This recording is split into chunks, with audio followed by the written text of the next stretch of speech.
All right, I am working on my garage door opener, and I was investing some time and trying to figure out how to make this work. I mean, it has the home link. There's a circuit board that is installed underneath this right here, and that's the push buttons. And long story short, I've worked on putting the fuse in and stuff, and I'm at the point where I just don't want to mess with it because I'm almost concerned that my garage door opener won't even accept this home link because it's so old. And I read something in that in the manual that said some may not work. So I'm like, do I want to invest all this time in trying to figure out why this home link won't work? Or I can install this other setup on the better shape one and add the buttons. And then on the back side, I solder the buttons to another remote that is made by my garage door opener. And then what I was thinking was I would make it to be where you got the wires connected to here, let's say number one, if that's number one, and then I might on one of the ground wires hook up another one, so you virtually have to push both buttons to work. So if you got in the car and somebody just pushed the button and the garage door would open, I think the whole idea of having security would be to put another one in series so somebody would not think you would have to push both at once. So if that makes sense, put on the positive and the negative this switch, which gives it energy, but on maybe the negative side, add another series to where the line's broken until you push the button. That's what I was thinking. We'll see. I think that's the best logic. So real quick, how to get these switches out. So because I'm moving them to the other unit. So they have, they're basically like a clip, like a switch. You got to press that out. So what I've done is I've got these tweezers I put in the middle here.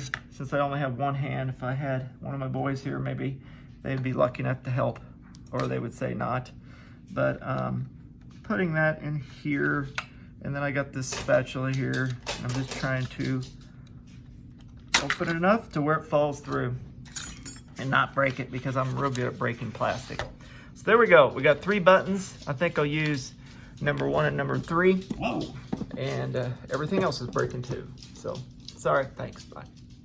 All right, I would like to bring up the final note. So I was checking the buttons to see how they work. And so this is a setup continuity test. My probe's a little dirty. I don't know what the heck's all over it. But anyway, so nothing there. Push. Same thing here, button 2. These 2. So I'll mark those. So also I would like to note that, so it had, I don't know if you can see, 1, 2, 3, 4, and then it's got a lining position for the printed circuit board, 2 plastic lining plates. What was I gonna say? Oh, so I think this is, I think it was a T6. It's pretty dang tiny. Had to go to Harbor Freight. Yeah, T6. And so T6, the screws here are almost the same size as the screw that goes in for the glove box switch. Now, when I took mine out, the glove box switch broke, the plastic, so go figure. I ordered a new set. This piece here is not bent, so I'm just gonna go ahead and put that in because I can finish it up later. So basically, if you look here, right here, there is two mounting screws, and you have your T6, and you put your device in here, and it kind of lays like that. So it would lay, let me see if I can close this up without, you would basically, you got two positions right here, two mounting screw holes, and you just lay that in there like flat. And what I found is if this mechanism gets bent, it doesn't hold the set screws very well. So the one the garbage one I got on eBay did not hold the push button very well, and monkeying with it, I broke it. And so I've ordered a new kit. And a lot of people, all they do is just they put the plastic piece in and go, because this part's not bent up yet. So be very careful with this, because if you're not careful with it, when you get your switch kit, you will need to take this whole apparatus out. And it's not hard. Just so you know, when you're dropping it, there are, this is from the bottom side, obviously, but let's see here. There's these two screws here, which you have to remove. The lighting system, which again, if you're not careful, you'll break something there. And then it has two other screws which mount here, which you have to open up the sun visor. So a lot of opportunities to break stuff. And then when you're putting it all back together, you got this wire to plug in. Well, you kind of, this is really nice. You got a hanging thing. So basically you can see when you're putting it back in, there's a spot to put these at, so it kind of hangs down. And it gives you an extra hand to plug this in, which was a little confusing at first. When you look at it, you think which end pulls apart, but this is the piece that pulls apart. You'll see when you pull it. You got this plugging in. This controls, I'm pretty sure, the sunroof. So you got to plug in here. Trying to think what other little things. You'll have a bunch of wires that need to be plugged in, but this one has a little push button. You just snap it in.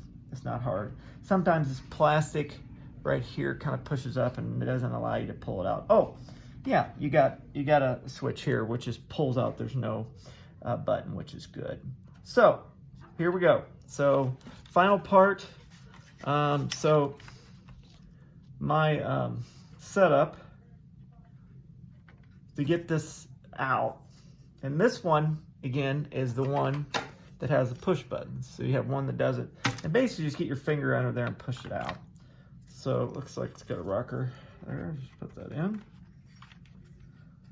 and hopefully I don't break it, because then I will be not happy. Working on doing it now. All right, and there we go. So that's in. It's now back onto the original setup. Yes, I got some goobers here. It's not the prettiest. And then over here, I was swapping around better components, so I'll have to put that back on so you can loosen that. It's an extra sun visor. It seems kind of silly, but I forget. So I think these, see here, these are T20 that take it out. And then there's some springs on the side, but pretty much once you remove those two, and of course to get to those two, you have to pull this out. And just be wary when you do pull that out. There is right here a spring that pushes in. If you don't push it in right, you'll break it. And you can ask me why I know that. But it's better than breaking this whole setup. But again, the screws are here, and I did not tighten them in. I've taken it out a couple times because I've been trying to figure out this power issue. And I have parking assist as well. That works fine. And again, all I'm doing is I'm going to go pick up. Of course, my Ryobi garage door opener is now, I guess, been due to lawsuits. It has been discontinued. I liked it. It's a very nice garage door opener, and but now, of course, after my Craftsman died, and I don't think Craftsman's still around anymore because of Sears, I bought this one, and of course now I bought another product that's crap. It's an okay garage door opener. It's a little slow, very quiet, belt driven. And it seems to have electrical gremlins every once in a while. It's kind of like my Porsche 928, or jokingly. It's not. My 928 does have problems, but just 928s in general kind of do. I think that's it. So I am going to work on putting the button back on. And then I'm going to go see. I've heard that the Genie remotes have the same frequency setup as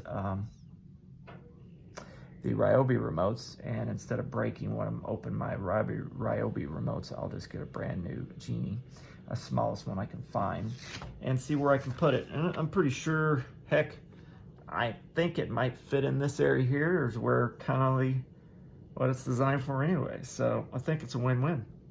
All right, be well, everyone. Thanks. Just to quickly show it, so that part has been put back in. I'm talking about right here. I don't know if you can see it or not, but that's that metal piece. Let me see here. I'm trying to look upside down. The metal piece that goes there with the push button. So if that's not in there, well, it doesn't have the plastic button. It's not going to let it stay closed, and so it's a little pain in the ass. So again, game plan: pick up the cheapest I can find remote, open it up, solder the wires to these, and have one directly in series, one of the buttons directly in series with the ground wire to leave the circuit open until you push the button in. And then, like I said, the other one hooked up both. So see what happens. I think it's gonna work. Ta-ta. All right, so I'm gonna remove this extra sun visor. Let's see here. So that is a T10. So basically this is just a tensioner. And it's interesting. If you notice here, a lot of dots, and to me, that tells me that somebody was verifying everything was tightened, probably a process check or whatever it would be. But that's what I do, and I learned that from working at other companies. So basically, that just pops out. Very simple. And there might be some debris or something in it, or like anything, this plastic on all European cars, German cars, I found that they all kind of seem to be deteriorating. I think they call it a sticky. And looks like that one was on backwards. So put her back on. There we go. And right there, like that. I think that's the route we went. Didn't really pay attention to the direction, but that makes sense to me. And like anything that's plastic, I would tell you to do it just tight enough. You don't need to go crazy on this. And let's line that up a little bit. Yeah, oh, I didn't notice, but there's like alignment,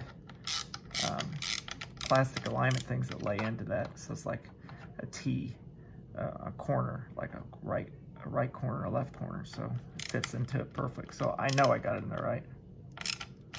And just kind of, that should be enough. All right. Actually, that might be too much. I think I'm going to loosen it just a hair. And again, this is for an extra sun visor. Don't know how much I didn't even know it was really there until I took this off. Kind of funny. And kind of use it as a stabilizer when it hanging. So there we go, and I'm going to have to do something with this cheap apparatus I bought. Thanks. Okay, this is the push button that had broke, and while I do have a new part on order, I thought I have this. It's called Q-Bond, that I've used on other stuff. I used it on my fridge recently on a component that broke. But anyway, I thought, well, I have this Starbucks piece here, and I put it on and I made a channel. And what I'm gonna do is, again, I'm wearing gloves because I am the worst with glue. And put a little glue here. And obviously I'm gonna have to, so I made a channel with the tape, and I'm gonna have to sand it a little bit, but that's cool. And so what you do is put that on, excess away, and then a little more glue on top, and hopefully I can still sand it. And were you able to see what I was doing? Yeah, right there. So you put, it has two different filler additives. Some people say it is made out of baking soda. But anyways, there's black and gray. And it comes with little hole pokers. And my last glue that I had, it looks like it's dried up, because it doesn't look like it's going to be usable.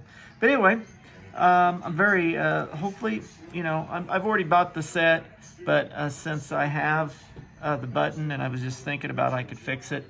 Now, this is what I was talking about on the other part that was broken on this light mechanism. Like I said, if you're not careful, you'll break that off. And this is the pins that come with it. And if you're not careful, these pins, or excuse me, these springs won't be right, and it'll kind of dangle when it's pushed back in. So I'm gonna have to play with this, and while it's out, well, I actually have the whole mechanism out, I'll probably play bending and see if I can get it right. I don't know. I found the metal piece for this, but I don't know what happened to the plastic piece. And I wish I could find it, because I totally spaced that I had this special kit. And anyways, I think this will work. There was a flap in my refrigerator for the dispenser of water and ice that broke, and the part had to be special ordered, and it took about 2 weeks to get, or maybe it was a week.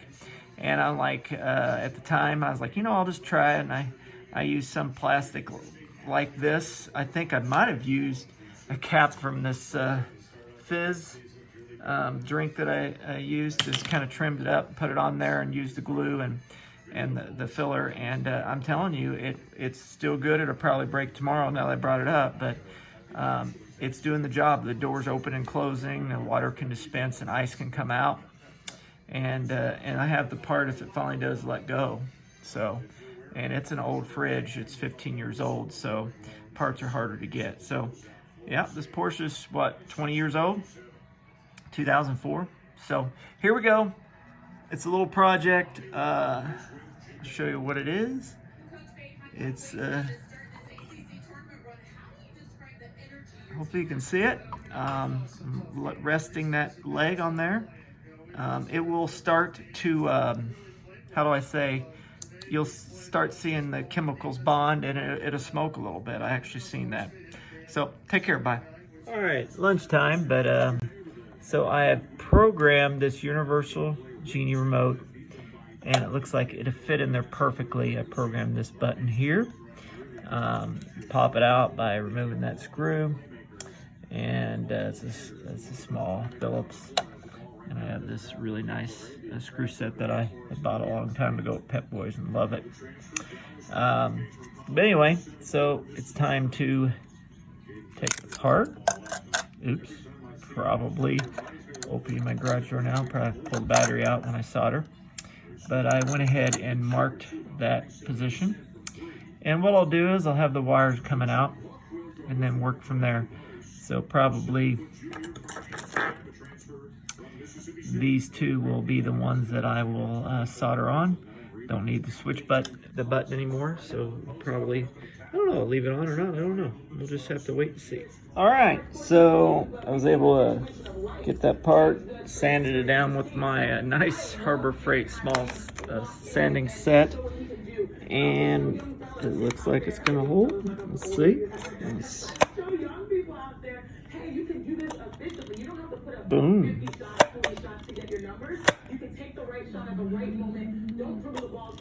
I need a little bit more sanding. It's pretty close. Might just sand it down a little bit more. Here's the part. What do you guys think? That glue's pretty amazing, isn't it? Okay, guys.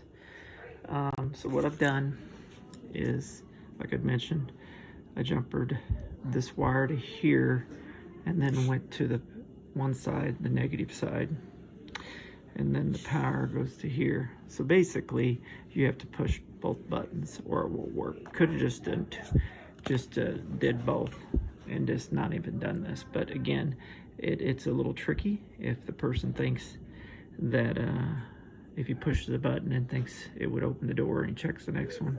Most people don't push 2 buttons at once or all 3. I could have did that as well.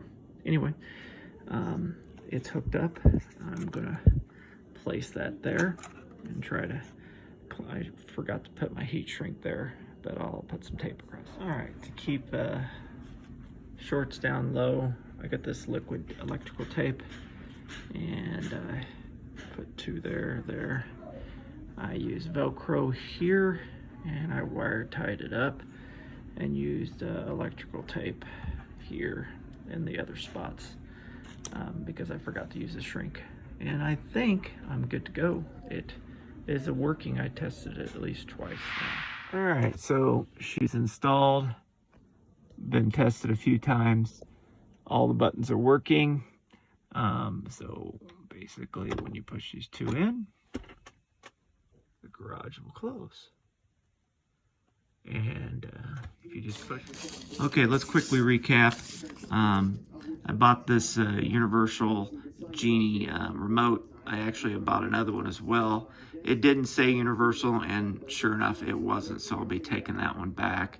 The guy at the store thought it would still work. It wouldn't. So these are the ones, the models that we'll work on. If it's not a Genie, it's not self-learning like a normal remote. A little confusing, but there's a YouTube from their own company that's fantastic. It goes through the steps. I mean, there is instructions to read. Who does that anymore? So YouTube's so great. And here's the part number I promised. It cost me, what was it, $25.95. I bought it from Roger. So that, you know, that comes with the black push button and the steel bracket, and then the oval head screws. You should get a pair, and that's what holds the bracket in. And somebody had stripped mine because they had used the wrong tool. If you really wanted to, you probably could steal a screw from one of the circuit boards, the PCBs that are mounted. They seem like they have a lot, and I don't think any of them have to do with ground wires. It's more just holding it. So, or ground setting, I would say. But anyways, I had extra parts. So while this is being delivered to me, you know, I repaired that plastic push button, which I showed in my video, and it's working fantastic. And much like my, well, I mentioned my refrigerator, I repaired a part on that, and I actually bought the parts too. So now I'll have these parts lying around, I guess, lying around waiting for them to break, and we'll see. So far, refrigerator's been good, and push button on the sunglass holder, I'm thinking it's going to be great because, well, hopefully there's more sunny days and I'll get more chance to test it. But I had extra parts because I had previously ordered that the dome console because I wanted to use the part of it for the garage door opener, and it was starting to get to be a pain in the butt of trying to figure out why it wasn't just a plug and play, and so I just decided this route. So there's your part number I promised. Things to note, I'm not for sure what happened. The garage door opener does open fine, But if you remember in my videos, I set it up as a security. I was connecting it to where you'd have to push 2 buttons. And through my testing later on, I found out it would still only work with 1. The only thing I could think of where I had soldered the lines, I decided to, I didn't have hot glue and I used super glue where the probes, where I had soldered the lines. And I'm wondering if the super glue on one of the sides actually, the ground, or what I call the ground side, the other side should ground the circuit or fulfill the line that was disconnected. Maybe I caused it to be pushed in all the time, because now you only have to push the 1 button. So yeah, it probably was a dumb decision to put the glue down, and I should have just waited for hot glue or just not worried about it. I didn't have the right soldering probe, and it was you know, really tiny solder spots, and I was having a lot of troubles getting the solder to wick up. But I got it done, and it felt fairly secure. I just thought I would throw a little extra glue down. When I'd worked at circuit making radios, gosh, I don't want to say 25 years ago, we put hot glue down around the circuit boards and so forth. Yeah, that was later on stopped, I think, because of causing shorts. But anyways, maybe I caused the push button to fail as far as being pushed in on that one side, which allowed it to only use 1 push button. So I'm not going to take it all apart just to figure out why. Everything's working. It's been 3 days, so if there was going to be a problem pop its ugly head as far as maybe a draw to the little battery, coin battery, it should have been dead. It's been so I fixed it Thursday. It's been Friday, Saturday, Sunday, and today's Monday, and it works fine. I'm really happy with it. It's clean. It looks factory. And yeah, I guess when the battery goes dead, I'm going to have to take it apart, you know, but how often does a garage door opener coin battery need to be replaced? Usually the battery outlasts the unit, so, you know, the closer, at least for me. So I would say 5 to 10 years, I should be good. And anyways, please subscribe. The whole reason I do this, well, the main reason I do this is to remind me what I've done for future if I have to go back in. And secondly, I would like to improve my YouTube channel. So please subscribe, and thank you so much for watching. Bye.